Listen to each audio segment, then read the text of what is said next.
Welcome to our podcast, Minds Over Media.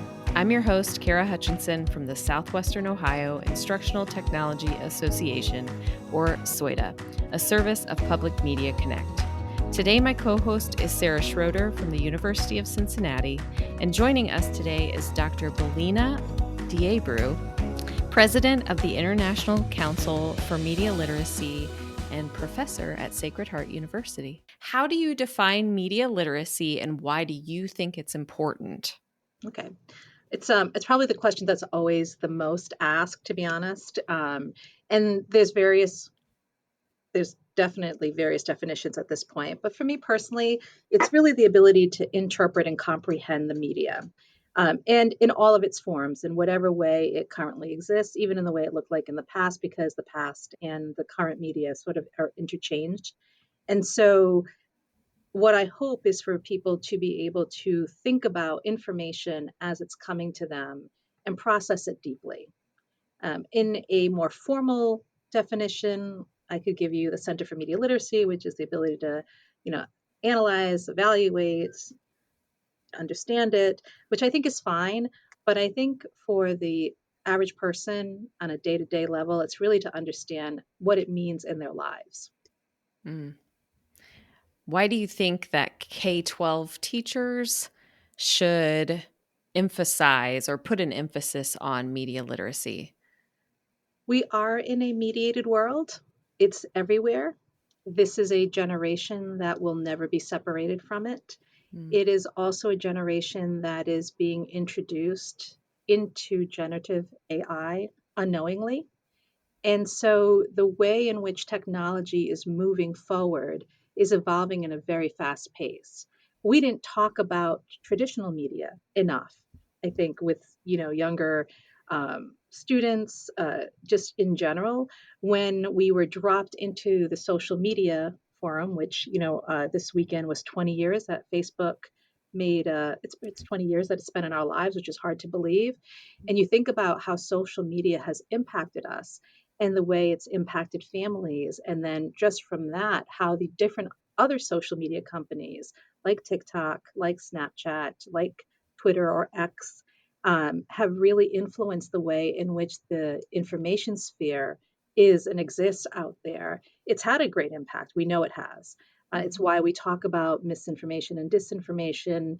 It's why we are worried about, mental health issues, because it's had this impact in a whole other way. We had the hearings with a lot of these social media companies for them to admit that they've had this impact.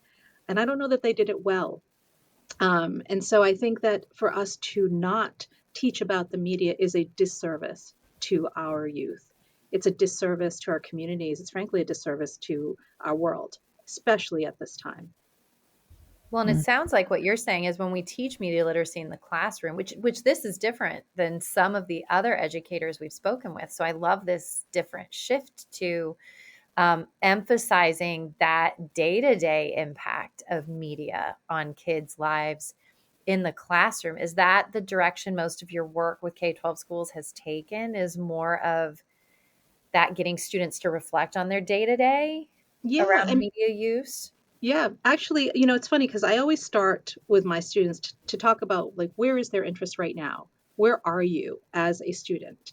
I'm from the school of the David Considine years, which, for those of you who don't know, he was a professor at Appalachian State University and ran one of the first media literacy education programs in the country. And he would always talk about the me in media.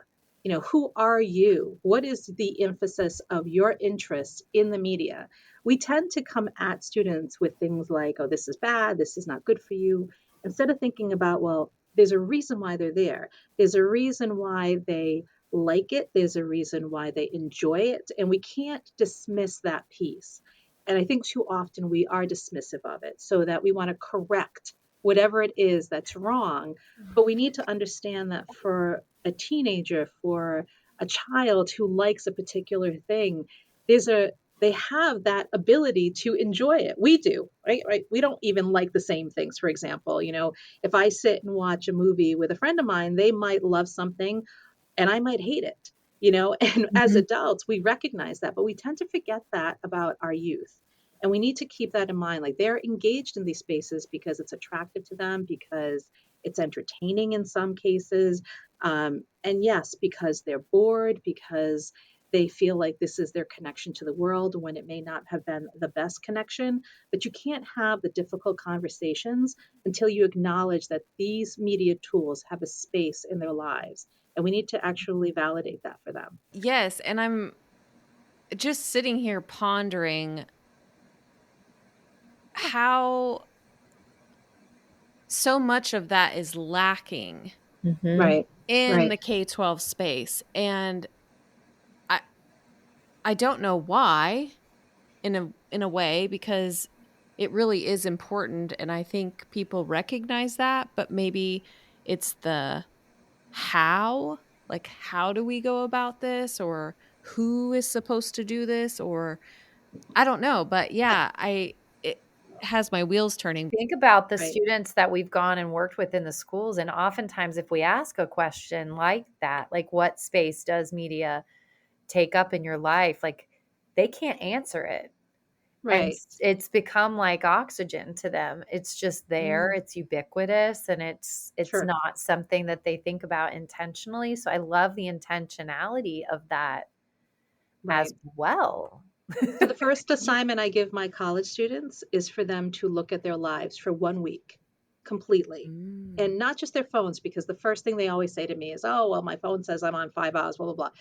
That's another thing that we do unconsciously. Just think about how we scroll and we kind of go through. But I literally say to them, from the minute you wake up to the minute you go to sleep, what is going around you that is media driven? Whether it's you're writing your paper on your computer, whether you're on campus and you walk by a screen, whether you're driving on the highway and you see a billboard, whether you see an ad that's on a vehicle, whatever, whether you're in the bathroom, and this is a college thing where they put the little newsletter and ads about what's happening on Yeah. campus. Someone said that I was crazy when I said that. I said, no, I'm not kidding. You go into college campuses, there's like the toilet tidbits. Like, we can't get away from really this sort of idea of information streaming to us. And it doesn't have to be streaming in the way in which we conceive it right now, which is the telephone. It's coming to us in various different ways. Your phone going off, whatever it is that connects you to the world or disconnects you from the world. The Mhm. idea is to heighten that realization that we are 100% invested, unconsciously many times, sometimes consciously. But once you consciously become aware of it, then you can even find space and balance for it, which is something that I certainly work with when it comes to my older students. It's a great thing to start younger. But I also think that some of this, when we talk about younger students, is also about educating parents. And we Mhm. forget that this part, it's especially for the younger child, this part has to be as incredibly important as it is to teach a child. Just to also piggyback on something that you said earlier, Kara, that um, why is it that we don't validate it? In many ways, because we always teach teachers that they're in an instructional role. And so the idea is for you to impart information, not Mhm. always to think that the people sitting in front of you are validating information. And they do validate information because they're coming at us with different perspectives and different realities. And they have prior knowledge. And I'm using a word that is often used in reading literacy a lot. We think about prior knowledge when it comes to reading, but we don't think about it in terms of the media. And there is that too. Like, there is this other consciousness that's happening because of how media has been infused in their lives from either within their homes, outside of their homes, through their friends, whatever it may be. So it's kind of a yin and yang relationship, but we tend to sort of see it as a very disconnected piece. Yeah. Yeah. I think that's very true. Yeah, Sorry. absolutely. I hear students a lot say, "I don't watch TV." Right. What do you I don't really go see movies. Um, but, do you go to the grocery store? Right. You go to Target? Do you Right. you're still getting a lot of messages. Absolutely. Are you But streaming anything? Like, even if you're streaming, the most, innocuous thing, someone is showing you something somewhere along the line, how's that coffee cup? How come always, so why is it always facing you? Or, you're watching, America's Got Talent or whatever, and the Coke cup somehow is always facing the camera. Like it's all the like subtle things, if you were a big Friends person, they're in the coffee shop, but there was always stuff there. And it's literally that idea. There was a Tom Hanks movie that came out, I want to say in the early part of 2000. Of course, I'm going to totally not remember the name, but the soccer ball was very famous in it. You Oh, probably Castaway. Castaway. I don't know why I disliked that movie so much, but when I started to really think about it, because it was, to me, it was all product placement. That took away like the Ah, whole Oh, idea yeah. for that movie to me, because the Wilson was his friend and mhm. the FedEx was the package. And I'm like, this is a story about FedEx and Wilson. What are we talking about here? There's no other story going on here. No, no, it's about this. No, not for me. So I think, I think sometimes when you see it, you can't unsee it. Now with that, this is where the balance part is. I enjoy the media. I watch films, I watch TV shows. I am one of these people at the end of a semester, I try to catch up on things that students have told me, and some things I love and some things I hate. So obviously, I enjoy the media. I'm never coming at this from a place of I don't like it. I do like it. But beyond that, it's just this idea that we do enjoy the media. I certainly don't ever come at this as if I don't like it. I do. Of course I do. I was a big Yeah. TV person when I was a kid, and as I've gotten older, I'm probably choosier about things that I want to spend my time in, but I also am willing to delve into the interests of my students, whether they're in high school or college, so that I understand what interests them as well. And I think that's also something that has to come from an educator's perspective. You can't disregard their interests. That's the Yeah. bottom line. They have to be fundamentally important to you as a group of individuals. So, in order to have that relationship, you need to also respect their choices. Yeah, and I think honestly there's a lot you can learn Oh, by yeah. finding out, what they're into and what they're using, because I don't know how many times I've learned of things I didn't even know existed that Right. they either use to like edit, you know, little Sure. reels or whatever, like apps that they use to do stuff like that. And I'm like, "Oh, I had no So, idea that's that a existed." great example, though, because now bring that into the disinformation stage. How do they learn about the world? In part, Mhm. it's from some of the stories that are told to them that have been somewhat fictionalized. I mean, you think about history and the movies that really have been highlighted as these big historical movies, like the Titanic, if we want to go way back, or Pearl Harbor, or one of those movies. Well, the stories are untrue, but some of it, the historical pieces are actually accurate. But the problem is, how do you know the differences? You have to have those conversations to give this an historic placement. And Mhm. I think that's part of validating what's good information also and what's inaccurate information. Agreed. I I'm curious, can you tell us what is the International Media Literacy Research Symposium? Oh, it's coming up. Yeah. Uh-huh. Yeah. What impact do you think it has had on media literacy? Okay, so I'll start with what it is, which is Okay.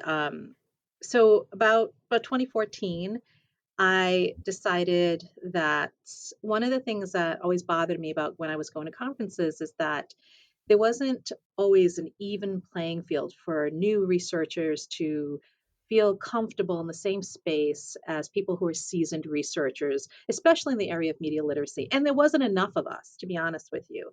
That was like Yeah. one of the first things that really sort of was very apparent. Like you'd go to maybe the one media literacy conference every couple of years. And it seemed like a lot of the same people over and over again were there, but not really these voices that were just starting out that really needed a place. And so at the time, I was co writing a book with Paul Michailidis at Emerson, and he and I sort of had this conversation about what do you think? Maybe what do you think about doing it? And I was at Fairfield University at this point, and I had spoken to the department chair, and I was like, I want to do this. And I think they thought I was crazy, to be honest with you. They're like, you're going to get people from all over the world to come here, and I'm like, yeah, I am, and literally that was the first one, and honestly, we probably had over 100 people who came from all over the world. And I'm serious, like Hong Kong, I could tell you, I was sort of flabbergasted. The UK, Canada, obviously the US, and just this opportunity to really engage and talk about the new research that's happening, people's work, that what they're doing, having our seasoned people who really have done this work for a long time also in the room, and make it so that it's a community. That's the part that was really important, was to build this community feeling so that we could take the work and keep growing it. And so then from there, we did it in Portugal, which was amazing. We did it in Lisbon, Portugal. My colleague in Portugal, Vitor Tomé, who I do a lot of writing with and I've done research with, he and I just kind of said, we're going to pair up and we're going to keep doing this in different ways. And so we've done it internationally, which has brought on a different audience. Um, Wisconsin, which we went after COVID, we actually were supposed to do it in Porto, and then COVID happened. And then we did it in Wisconsin. And this year, June 27th and 28th, it is going to be in the Azores. And if I can tell you that we received so many proposals that my 1 day conference is now a 2 day conference, which is awesome and a whole other level. I think I am humbled by the number of people who are willing to come and share their work. And it is the same thing where people from all over the world are coming again. And so for me, I think it's done what I wanted it to initially do, which is really build on the community and build on the growth of media literacy. When I was doing my doctorate work, I remember there was like 100, maybe 120 papers out there. Now, if you Oh, go wow. in and you search, there's thousands from all over the world. It really has taken off.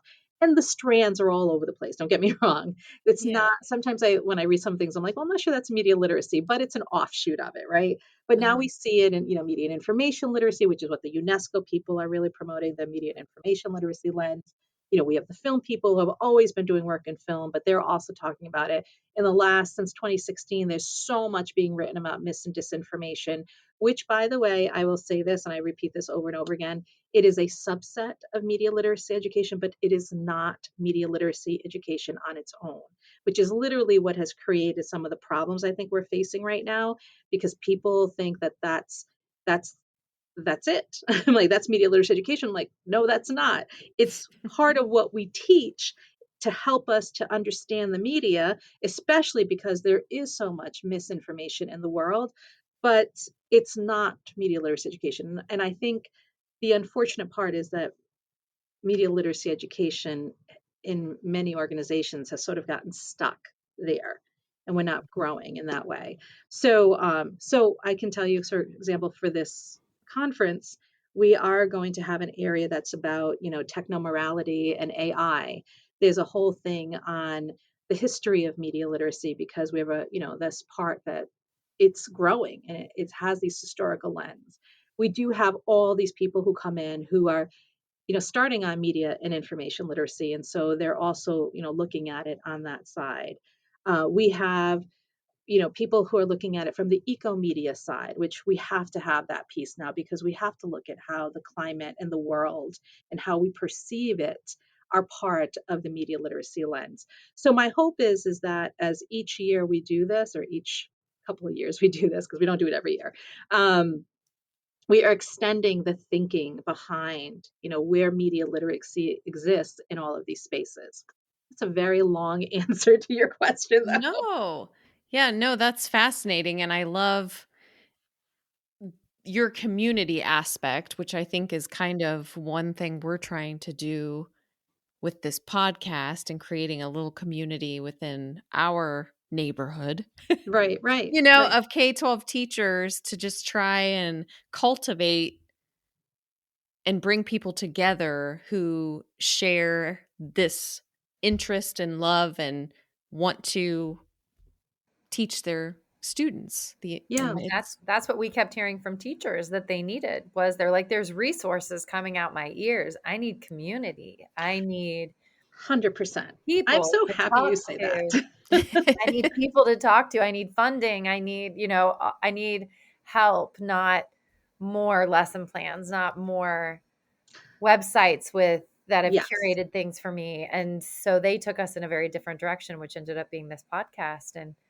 I'm which is so awesome. glad you talked about what media literacy education is, because I say that all the time, that we can't get stuck in information literacy and think that's media literacy. That's Right. not media literacy. So, yeah. No, and this is like, so it's funny because when I held it in Wisconsin, there were a number of young master degree students who came, and I guess they went up to their professor who said to me after, they think that all conferences are like this, and I kind of laughed and I said, "What do you mean?" She goes, "They're like, well, we had breakfast together, we had lunch together, we've been together," like, and I'm like, and I told them, and she goes, I told them that that's not what most conferences are like. And I was like, well, I said, that's part of it for me. Like, this is, and maybe it's a little bit of, who I am as a person. If you come to my house, you're going to have dinner or lunch. My husband will always say to you, if you come, she'll put a spread out just because you're in the door. That's me. That's how I was raised. But I feel like that's part of what I impart into these conferences. You come, you will be fed. You don't have to worry about where you're getting your meal. You are going to be together. We are going to celebrate these moments. We have the Merrily Row Innovation Award that we give on the evening of the first night of the conference. And that comes from the International Council for Media Literacy, because Merrily Row was the executive director until she was like 93 years old. She happened to pass away right in 2020 during COVID, not from Oh, COVID, wow. but and she went to all the conferences and was planning on coming to Portugal. So this is where, like, for me, she highlights this idea of a pioneer in this work who believed in it in a whole other way, who really opened up this idea of dialoguing with people, and she always had this idea of bridging communities. And so when I had started the conference, she would say to me often, she goes, "You have to keep this. This is special in a different way." And so in some ways, I feel like I do a lot of this work in her memory, and to also highlight her work in some regards. And so I love that we offer this award in one of the evenings, but we also do it so that we can bring more work into the space. And so, if you are a young innovator or a seasoned media literacy educator, it doesn't matter. If you're still doing this work, how do we share it together? How do we get it out into the world so that people see it very differently than, this preconceived idea of what, a policymaker says it is, or, someone who has a vested interest in, getting certain work in a certain way. Um, and that's where the growth is for me. I want to see that this is always growing and developing, and that it's there for a lifetime. This question actually came from one of Sarah's students, Okay. who's a pre-service teacher. And okay, what media literacy project are you most proud of, and what do you think its impact was on the education community? Oh, interesting. I guess I would definitely say the symposium is definitely one of those pieces. Mm-hmm. But we've talked a lot about that. So I will also say that I also try really hard to create community in different writing projects that I've done. And so I've co edited a number of different books. And I always try to invite people with the same idea, to invite the seasoned, veteran media literacy educator with new voices. And so I've had, two, three three big pieces of work that I think, the most recent one being the Media Literacy, Equity, and Justice book that was done with Routledge, which happened during COVID, where you're sitting. I think my brain went into overdrive during COVID because I did three big writing pieces during that time, which I'm like, I don't know where all that went. But for that book, we had probably over 30 authors who contributed from same thing all over the world, very different perspectives, young, old, just the idea of like bridging these conversations. And a lot of the books are really about, you know, connecting to more work that is being done out there. So I guess in that reflection, I would say that piece. Um, I think, I was a middle school educator for 18 years. I've been in education for 28 years, but I was in middle school for 18 of those years. And I often miss those early years when we were just talking about media pre-social media. And I'm in Connecticut, so I would take the students into New York, and we would see New York in that media space, and then go to different places that would actually give them an opportunity to sort of grow their thinking about the media.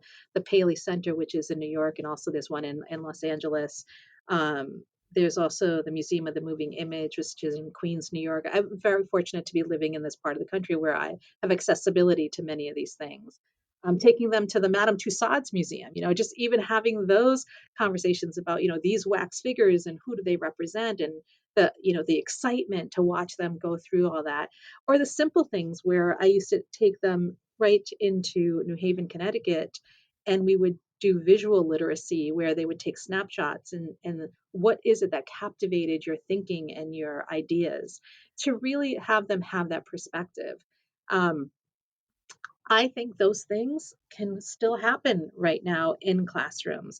There's a gentleman who I studied with from Canada by the name of Barry Duncan, and he was a high school teacher who also ran the Association for Media Literacy in Canada. And I might be saying that name incorrectly, so I apologize if that's incorrect. But he did this thing called the Mall Walk, and he would literally take people into the mall to give them this experience. What do you see? How does it enhance what you do? Why your choices are being made in a mall? How do they keep you in a mall? What advertising is out there? Like all of that, understanding how money plays into the dynamics of how windows are done. So I took a version of that at one point and did it with seventh grade students. And part of the job was for them to interview storekeepers, which is so hard for seventh graders, right? To like, you have to become uncomfortable now and ask questions, right? But it was a great experience for them because they were able to learn so much about themselves and understand how advertising worked, and so forth. And I know that people have done this in communities now, and um, casinos, the same kind of idea where you can actually take someone and have that media experience live without spending a ton of money. Going into a grocery store, bring students into a grocery store. The same kind of idea exists. Like, what is it about a grocery store that attracts you, grabs your attention? What do they put on the outside? What colors grab you? What aisles are for kids? What aisles are for adults? You know what I mean? Like, you can really Yeah. expand that thinking just on a day-to-day level of how media affects us. So I guess some of those moments I think are some of the interesting moments, I guess. But honestly, any moment that I have that I can talk about why media literacy education is important is a valid moment for me. And I've had them in various spaces. In fact, my husband will say, nobody really knows what media literacy is, right? And I'm sure you all run into this where people are like, what? I don't get it. What is it? It's out there right now because people, once again, they connect it to fake news. And he heard me say something one time that actually was about, well, people know it because of fake news. He says, you know what? You need to stop saying that because that's not what you do. I was like, you're right. It's not. And I was in the middle of taking a class. I think it was a yoga class. And the instructor had said, what do you do?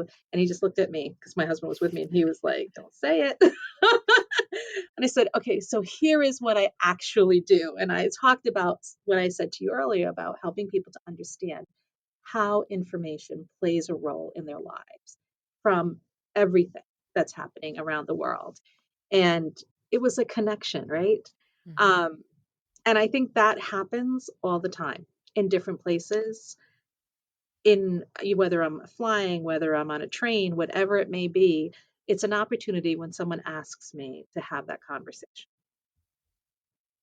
Yeah, and there's so much they could learn from you because I feel like I started out the podcast kind of like that. Like, what exactly is media literacy? That's what I'm on a mission to learn Right. as, Well, and we everyone interview. has their own idea Mm-hmm. of what it is and their own passion. And it is so interesting that it is such a broad concept. It's interesting to me, even Paul Mihailidis, who you've worked with, Yeah. we've spoken with him as well on the podcast, and he defined media literacy very differently Right. than you did. And Right. so, but it's so interesting to me, the value and the purpose that people find and how that impacts their Yes. definition, on Kara's quest for Yeah. the answer to what is media literacy.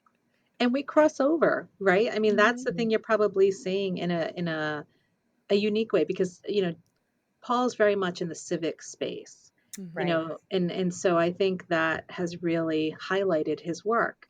Um, and I know you've talked to a few other people, and I think, with the space that they're in also highlights what their interest is.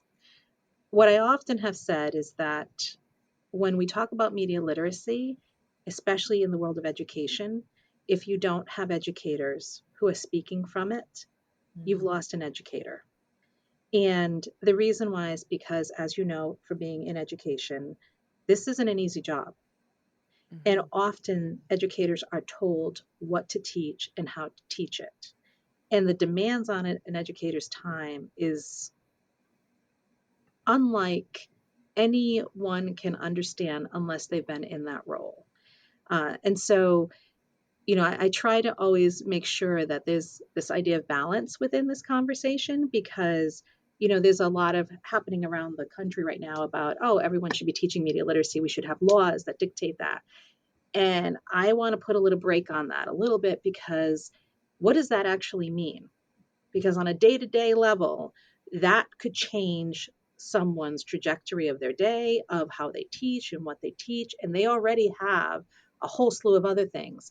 I think it's insulting to an educator to have someone come in and say, you need to do this if you don't have that respect of understanding that on a day to day, they're not just dealing with your one subject area.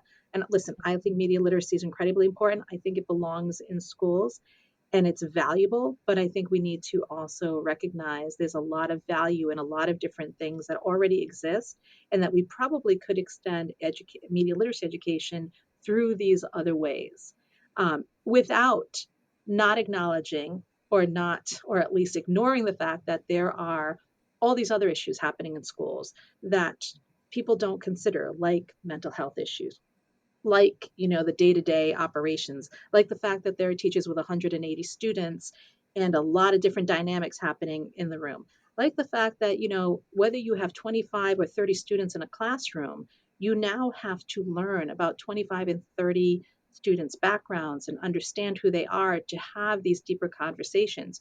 You can't just teach media literacy with a peripheral lens, and I find that to be the most problematic I see, because as you mentioned, Sarah, there are lots of lessons out there, and someone wants to just give you a lesson, say, oh, just teach that. But you can't just teach that. You need to actually infuse it into the culture of what it is that's happening so that you can have respectful dialogue, so that you can actually have those difficult conversations, so that you can just even have a relationship that you can build through looking at the media. Just think about that. Literally what I think about often. And that's, you know, it's been a lot of years of watching the dynamics of education being twisted and turned to fit a mold. And you can't do that anymore, especially when we came out of COVID. I don't think people realize the strain that has been put on educators. If you're in a school of education right now, you don't have enough students coming into education. You also know that the people who are in education are just struggling. A lot of them, in many ways, are trying to just deal with the everyday. So I think that media literacy education is an amazing opportunity for dialogue for everyone, but I also believe it needs to be respected and recognized in a way that makes sense with what's happening in schools. Outside of schools, I think we should be teaching media literacy education from the day a parent knows they're going to have a child. It should be involved in prenatal classes because the media itself will always be a part of their lives. And in fact, if I'm going to add a little piece to this, think about how data is collected these days. And from the minute that you know that you're going to have a child, people already have taken pictures, right? People post their pictures of their unborn child on the internet. We don't give a conscious consideration of that child at that moment because it's still about the parents. And the years that follow, we post all these pictures and images, and we put all these things out there, their first walk, their whatever moment, whatever it may be, and we don't ask the child permission. And for the next 12 years, at least, all the images, all the media that is constructed about a child was never done with the permission of the child. It was always done at the parent's will, whatever it may be, because we want to share this stuff because it's a big thing. But you and I grew up at different times. And so our pictures are in albums that sit on a shelf, and we choose to show them or not show them. None of these children have had that choice. So I think those are things that also need to be discussed and dialogued in a different way. We need to really think about, what happens with all of these things that we are offering up to the world without considering the ramifications of where these images might end up or who's going to look at them. And perhaps that your child someday is going to say, take them all down. I want my life back. Thank you Thank so you much. so much for taking Thank the time to you. talk with us today. Thank you. Thanks for listening to our Minds Over Media podcast. We hope you enjoyed our conversation today and learned something new. You can find the show notes and resources in the podcast description on your listening platform. For information on earning contact hours for listening, visit teachercampus.org and under all courses, search Minds Over Media. This podcast is produced by Schroeder and CET EdTech in partnership with the University of Cincinnati.